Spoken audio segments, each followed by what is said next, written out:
Hello hello. नमस्कार और स्वागत है आप सबका इंडिया मसाला पॉडकास्ट के एक नए एपिसोड में। और मैं हूं आपका होस्ट और दोस्त Amit Shekhar. India masala podcast where we talk about health, nutrition and awakening. बहुत खुश हूँ आप सबसे इस नए पॉडकास्ट की नए एपिसोड में मिलने को। और आज की टॉपिक अवेकनिंग वाली है, जिसमें कुछ फ़नी चीज़ों के ऊपर हम बात करने वाले हैं। और इसमें बहुत सारी सेल्फ रिफ्लेक्शन होने वाली, बहुत सारे सवाल ऐसे हैं जिनके जवाब अभी तक मानवता को नहीं मिले हैं। शायद आप भी उन सवालों को अपने जहन में लाते हैं, उसके बारे में सोचते हैं, विचार करते हैं, ज़रूर बताइएगा मुझे। इस पॉडकास्ट की शुरुआत करते हैं एक बड़ी इंटरेस्टिंग सी एपिसोड के साथ। लाइफ में एक थोड़ी सी मेडिकल स्केयर हुई, जिसकी वजह से मुझे पैल्पिटेशन महसूस हो रहा था और हार्ट रेट पूरे दिन भर हाई रही। तो मैंने खुद को एडमिट करा लेना सही समझा, हॉस्पिटल चले गए। बहुत ही प्यारे फिजिशियन हैं डॉक्टर संतोष पिल्लई, उनके अंदर में मित्र भी हैं और बड़ी अच्छी देखभाल की उन्होंने, बहुत अच्छे से गाइड किया। Good news is that all the vital parameters, vital organs, everything is fine. Age related hypertension you can say, so या डायग्नोज्ड हाइपरटेंसिव, तो उसके लिए दवाइयाँ शुरू हुई है। कोलेस्ट्रॉल बढ़ी हुई, उसकी दवाई शुरू हुई है। आगे इसका ख्याल रखा जाएगा। बाकी liver health, heart health, kidney health, spine and all सब चेक किया गया। तो स्पाइन चेक करने के दौरान I was inside GE 1.5 Tesla machine. और जिन लोगों को MRI का अनुभव है या जो मशीन के पास गए हैं, भगवान ने करे आपको जाना पड़े, बट कभी होता है कि किसी रिलेटिव्स को, अपने किसी दोस्त को या अपनी फैमिली में किसी को लेकर जाते हैं। It's a very noisy machine. तो जो पेशेंट होता है उसको एक स्ट्रेचर पे सुलाते हैं, जो कि ऑटोमेटेड होता है। फिर पेशेंट के हाथ और पैर दोनों रैप कर दिए जाते हैं, because you get inside a very circle, छोटा सा होता है, जिसमें आपको बार बार मशीन आगे पीछे करती है। और डिफरेंट डिफरेंट वेवलेंथ के ऊपर में आपके ऊपर में मैग्नेटिक किरणें छोड़ी जाती हैं और उससे बॉडी की इमेजेस निकलती। तो बहुत ही भांति भांति के भयानक साउंड निकलते हैं। तो वैसे तो मशीन के अंदर में आपके कान में पैड लगाए जाते हैं और आपकी पसंदीदा म्यूज़िक चल रही होती है। तो मैंने किशोर दा को चुना था। किशोर दा के गाने चल रहे थे और मैं उन गानों के सुनने की कोशिश कर रहा था। जैसे मशीन के अंदर गए तो फिर आँख नहीं खोलने का मन हुआ, डर, बहुत आवाज़ आती है, अलग तरह की first experience. So first few minutes I didn't open my eye, मैंने अपनी आँख नहीं खोली। उसके बाद आँख खोल कर देखा तो देखा इसमें देखने लायक कुछ है नहीं, क्योंकि आपके ऊपर में एक पूरा कवर किया हुआ होता है, आप केवल लाइट्स देख पाते हैं। मैंने सोचा आंखें बंद ही रखी जाएं, गाने पे कंसंट्रेट करो। लेकिन गाना सुनाई नहीं दे रहा, बिकॉज आवाज़ इतनी तेज़ आती है बाहर की, which is almost close to 120 decibels. एक हार्ड रॉक कॉन्सर्ट, इतनी तेज़ आवाज़ होती है। तो फिर मैंने सोचा क्या किया जाए इस दौरान। फिर दिमाग में आया कि can I think about something which can distract my mind, और मैं थोड़ा पीसफुल हो जाऊँ। फिर दिमाग में ख्याल आया सदगुरु वाली बात, you are not your mind, you are not your body. तो मैंने उसको रिपीट करना शुरू किया। फिर ये भी आया कि अगर आउट ऑफ बॉडी एक्सपीरियंस जो लोग बताते हैं कि they can see themselves from one corner of the room after death, कैसा लगता होगा इन सब विचारों में। And I was trying to also calm my breathing pattern. तो लंबी लंबी गहरी सांसें लेते रहे और इन सब you are not your mind, you are not your body की बात चलती रही। हंसी आएगी आपको। 45 मिनट का MRI का एपिसोड होता है, उसके लास्ट के 15-20 मिनट में सो गया था MRI मशीन के अंदर। MRI खत्म हुई है और जब भी मशीन के बाहर आपको निकाला जाता है, then suddenly I realise okay, where am I, what am I doing here. So it was an incredible experience for me. The power of meditation, the power of detaching yourself and looking at things from a different perspective, कि थोड़ी देर पहले कि इंसान चिंता में था, पता नहीं MRI में क्या निकल के आएगा, कमर में दर्द है, इतने सालों से हो रही है, क्यों हो रही है। But changing perspective changed everything for me. So सोच के देखिए, you are not your mind, you are not your body. ये हमारे वेदांता में भी बताते हैं, मेडिटेशन के दौरान भी बताते हैं कि आप आपका शरीर नहीं है, आप आपके विचार नहीं हैं, आप कुछ और हैं। तो इसी सब चीज़ों के ऊपर मैं सोच रहा था, दिमाग चल रही थी कि कॉन्शियसनेस क्या है, चेतना क्या है। दिमाग जो है हमारा, माइंड, हमारी जो शरीर है बॉडी, और हमारी जो आत्मा है सोल, क्या ये कैसे कनेक्टेड हैं, इनकी कुछ इंटरलिंकिंग चीज़ें हैं क्या। तो आजकल तो हमारे हाथ में एक जादू की छड़ी लगी हुई है, जो आप सबसे भी मैंने शेयर किया था, ChatGPT, जो कि दुनिया का सबसे इंटरेस्टिंग चैट बोट है अभी। चैट बोट जो कि आपके सारे सवाल का जवाब देता है, जी हाँ। और ChatGPT हिंदी में भी जवाब देता है, बहुत अच्छी हिंदी में। मैंने भी फॉर एग्जाम्पल ChatGPT को बोला कि क्या आप जावेद अख्तर साहब की स्टाइल में एक लव सॉन्ग लिख सकते हैं। यकीन मानिए बहुत अच्छा सा सॉन्ग लिख के दिया है उन्होंने। मैं इसको और इम्प्रूव करने की कोशिश करता रहूँगा। चैट जीपीटी ने अभी यूएस मेडिकल लाइसेंसिंग एग्ज़ाम को 50% प्लस मार्क्स से पास कर लिया है। पहले ये वॉटन एमबीए कोर्स पास कर चुके हैं ऑलरेडी, लॉ की पास कर चुके हैं।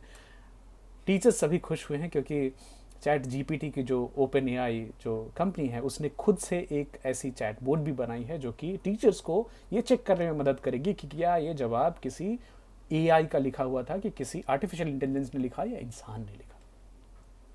बड़ा इंटरेस्टिंग वक्त आने वाला दोस्तों। तो आपको किसी वीडियो पे कुछ दिखाई देता है, किसी की ऑडियो सुनाई देती है, किसी का भाषण सुनाई देता है, ये 100% यकीन ना करें कि वह उसी इंसान के द्वारा किया गया है, क्योंकि ये डीप फेक टेक्नोलॉजी भी आ रही है जिसमें मेरे चेहरे में मेरी भाषा, मैं शाहरुख की आवाज़ निकाल सकता हूँ, शाहरुख का चेहरा पहन सकता हूँ, एंड बहुत सारी चीज़ें होने वाली हैं।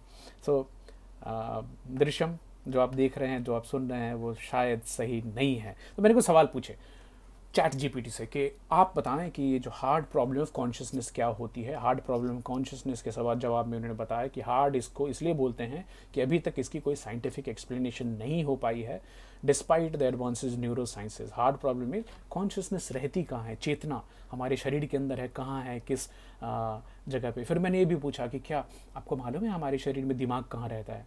तो फिर कॉन्ट्रोवर्शियल सा सवाल है, तो जवाब में आया कि ब्रेन के फंक्शन में कहीं तो न्यूरो साइंटिफिक वे में बताया जाता है, बट ये ब्रेन में है ये कहना सही नहीं है, बट ये ब्रेन की प्रोडक्ट ज़रूर है, ऐसा चैट जीपीटी का बोलना है। मैंने इनको ये भी पूछा कि माइंड को अलग अलग लैंग्वेजेस में कैसे डिस्क्राइब किया गया है। तो वेस्टर्न फिलॉसफी के हिसाब से mind is often seen as a separate entity from the physical body and processes. In eastern philosophy, Hinduism, Buddhism में माइंड को हमेशा अक्सर ऐसा देखा गया है कि ये बॉडी फिजिकल वर्ल्ड से कनेक्टेड होता है। माइंड बॉडी कैन बी, इतनी शार्प डिवीजन नहीं है जितनी कि वेस्टर्न फिलॉसफी में बताई जाती है। ये सब तीनों इंटरकनेक्टेड बताए गए हैं। मैंने फिर पूछा कि माइंड, बॉडी और सोल क्या होता है, तो क्या डेफिनेशन निकल के बड़ी इंटरेस्टिंग है। Body is generally considered to be the physical aspect of a person consisting of flesh, bones and other physical organs and systems. Mind हमेशा considered to be intellectual and cognitive aspect of a person जिसमें हमारे thoughts, emotions, memories and बाकी mental processes आते हैं. Soul on the other hand is thought to be spiritual or non-physical aspect of a person. ये हमारी physical body, sense of identity, meaning और purpose से आगे है, और धार्मिक और फिलोसॉफिकल ट्रेडिशन के हिसाब से सोल को अमर माना गया है, ये डेथ के बाद भी परसिस्ट करता है।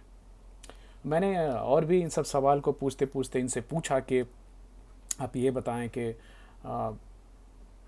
माइंड, बॉडी और सोल को नरिश कैसे कर सकते हैं। तो देखिए क्या इंटरेस्टिंग से जवाब आए हैं कि mind engage in mentally stimulating activity. या तो आप कुछ पढ़ें, कुछ लिखें, कुछ नई स्किल सीखें, प्रॉब्लम्स को सॉल्व करें जिससे आपका दिमाग नई नई चीज़ें सीखता रहे। प्रैक्टिस माइंडफुलनेस और मेडिटेशन करें, रिड्यूस करें स्ट्रेस को और इंक्रीज करें अपने फोकस को। ये चैट जीपीटी ने सलाह दी है। बॉडी के लिए मेंटेन करें एक बैलेंस्ड न्यूट्रिशियस डाइट को, एक्सरसाइज करें रेगुलरली, पूरी नींद प्राप्त करें, प्रैक्टिस करें स्ट्रेस रिड्यूसिंग एक्टिविटीज़ को, जैसे कि योगा कर सकते हैं, ताई ची कर सकते हैं, और इंगेज करें खुद को फिजिकल एक्टिविटी में जो आप एंजॉय करते हैं। सोल के लिए क्या बोलते हैं, chicken soup for the soul, engage in activity that brings you joy and sense of purpose. तो आप ऐसी चीज़ करें जिससे आपको अपने होने का अनुभव होता है। कनेक्ट करें दूसरों से, फ्रेंड्स, फैमिली, कम्युनिटी से पार्टिसिपेट करें, वॉलंटियर करें, spend time in nature, practice gratitude, reflect on values and belief. फिर मैंने इस थोड़ा सा इसको चेंज कर दिया। मैंने बोला कि चलिए अगर यही माइंड, बॉडी और सोल अगर गीता के हिसाब से हो तो क्या होगा, और क्या तुम मुझे एक पॉडकास्ट एपिसोड लिख के दे सकते हो। सो देखिए क्या लिख के आया है। Welcome to the Gita way, a podcast exploring the teachings of the Bhagavad Gita and how they can help us live a fulfilling and meaningful life. And the Gita way, Bhagavad Gita teaches us that mind, body और soul तीनों interconnected हैं। ये हमें मदद करते हैं एक fulfilling life जीने में, नरिश करते हैं तीनों एस्पेक्ट। इसके लिए हमें क्या क्या कर सकते हैं। तो माइंड जो है वो हमारी थॉट, इमोशन और परसेप्शंस जहाँ पे हमारी डिसाइड करती है, और ये सोर्स है हमारी इंटेलिजेंस का, क्रिएटिविटी का, विल पावर का। इसको नरिश करने के लिए हमें ऐसे एक्टिविटीज़ करनी चाहिए जो हमारे थॉट, हमारे विचार को स्टिमुलेट करे, हमें इंटेलेक्चुअली चैलेंज करे, और ये इंक्लूड कर सकता है लिखना, पढ़ना, किसी नई स्किल को सीखना और प्रॉब्लम सॉल्व करना। भगवद गीता के हिसाब से माइंडफुलनेस प्रैक्टिस करने की सलाह दी गई है, मेडिटेशन जिससे हम रिड्यूस कर सके अपना स्ट्रेस। आप देख रहे हैं कैसे अच्छी तरह से इंटरट्वाइन करके पूरी इन्फॉर्मेशन को गीता के हिसाब से बता के दिया जा रहा है।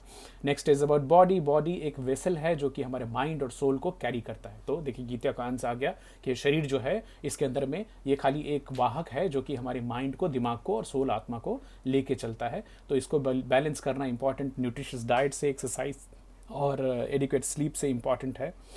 और इस तरह से एक होलिस्टिकली बताया गया कि सोल पूरा एसेंस है हमारा और कैसे फिजिकल वर्ल्ड में हमारी आइडेंटिटी देता है, कनेक्ट करने में मदद करता है दूसरों से। In conclusion, Bhagavad Gita teaches us the importance of nourishing the mind, body and soul, and that by doing so we can live happier, healthier and more fulfilling lives. Remember, everyone is different and what works for one person may not work for another. So be open to trying new things and finding what works best for you. Gita के हिसाब से chat GPT ने जो बताया था वो मैंने आपको बताया। फिर मैंने पूछा वेदांता के हिसाब से क्या बता सकते, सिमिलरली बहुत सारे आंसर्स आते गए हैं। फिर मैंने पूछा कॉन्शियसनेस क्या है, ये चेतना क्या है। चेतना के बारे में बताते हैं कि ये कॉम्प्लेक्स मल्टी फैसेटेड कॉन्सेप्ट है जो कि बताता है हमें कि अवेयरनेस क्या है, परसेप्शन क्या है हमारे आजू बाजू में, थॉट, इमोशन, सेंसेशन। तो यहाँ पे एक छोटा सा विराम लेते हैं चैट जीपीटी से। वेदांता में एक कॉन्सेप्ट है दृष्टा का, दृश्य एंड दृष्टा, सीयर एंड व्हाट यू सी।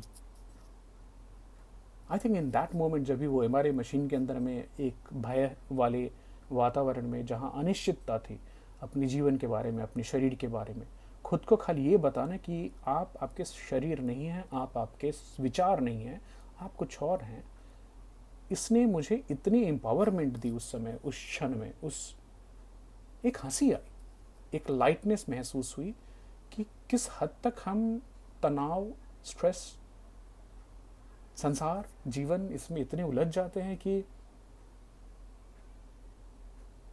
एक पूरी तरह से इंटरट्वाइंड होना, उस माहौल में फंसे होना और सडनली उससे एक फ्रीडम निकलना।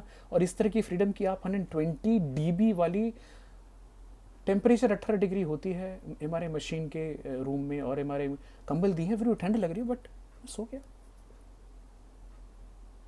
कुछ और सवाल हैं जो कि दिमाग में चलते रहते हैं। कई बार जीवन में ऐसे अनुभव होता है किसी खास इंपॉर्टेंट एक्टिविटी, क्षण, मैंने इसे देखा हुआ है, मैंने इसे किया हुआ है, deja vu, to have seen something earlier. कैसे हैं ये विचार, ये प्रीमोनिशन आते हैं, कुछ अच्छा होने वाला है, कुछ बुरा होने वाला है। कहाँ से आती हैं विचार, कौन गढ़ता है इन विचारों को, कौन भेजता है हमारे दिमाग में इन सबको? सोच के देखिए। वापस बोलना चाहूँगा, सोच के देखिए कॉन्शियसनेस, चेतना क्या है, कहाँ है, हमारे शरीर के अंदर है, शरीर के बाहर है। मैं अक्सर लोगों से पूछता हूँ, आप दिमाग की बात करते हैं, दिमाग में मन, माइंड कहाँ है? मन शरीर के अंदर है, बाहर है? जब भी आप किसी सवाल का जवाब देते हैं तो आप ऊपर क्यों देखते हैं, लेफ्ट की तरफ या राइट की तरफ? कहाँ से आते हैं इन्फॉर्मेशन, आइडियाज़ कहाँ से आते हैं, क्रिएट कौन करता है आइडिया को? क्या आप सुबह में उठते हैं, दिमाग में एक गाना चल रहा, तो गाना कहाँ से आता है? What is the seed of an idea? From where does an idea come? Right? आप भी सोचें कॉन्शियसनेस के बारे में, माइंड, बॉडी और सोल के बारे में, और तीनों का नरिश करना कितना इंपॉर्टेंट है। ज्ञान बहुत सारा है चैट जीपीटी के पास। आगे पूछ के देखता हूँ कि आइडियाज़ कहाँ से आते हैं और क्या हम आइडियाज़ को रिफाइन कैसे कर सकते हैं, रिटेन कैसे कर सकते हैं, उस पर काम कैसे कर सकते हैं। फिलहाल thank you so much, very very glad to be here to talking to you. और जितने भी श्रोता हैं, जितने भी देखने वाले हैं, आप सबको बहुत बहुत धन्यवाद। आप जिस भी मीडियम से जुड़ते हैं, चाहे यूट्यूब पे है या स्पॉटिफाई पे हैं, गाना पे हैं, जियो सावन पे हैं, या फिर आप अमेज़ॉन प्राइम म्यूज़िक पे जुड़े हैं या ऑडिबल से जुड़े हैं, आपके विचार, आपके कमेंट्स हमेशा मुझे इनकरेज करते हैं इस वार्तालाप को आगे बढ़ाते रहने के लिए। अपना ख्याल रखिए और माइंड, बॉडी एंड सोल को नरिश कीजिए। कॉन्शियसनेस, चेतना के ऊपर भी थोड़ा ध्यान दीजिए, है क्या आखिर ये चीज़। मिलते हैं एक दूसरे एपिसोड के साथ, तब तक अपना ख्याल रखिए। Bye bye, take care.